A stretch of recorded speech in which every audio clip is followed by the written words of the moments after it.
अस्सलामुअलैकुम नाज़रीन, Islamic वज़ाइफ channel में किसी भी काम में कामयाब होने के लिए जब रुकावटें बहुत आ रही हो और कामयाबी ना मिल रही हो तो गैबी मदद हासिल करने के लिए रोज़ाना असर की नमाज के बाद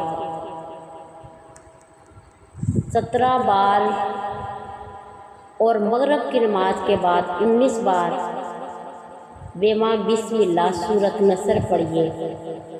इंशाअल्लाह ताला इसकी बदौलत से आपके रास्ते की तमाम रुकावटें दूर हो जाएंगी और हर काम में फतह नसीब होगी।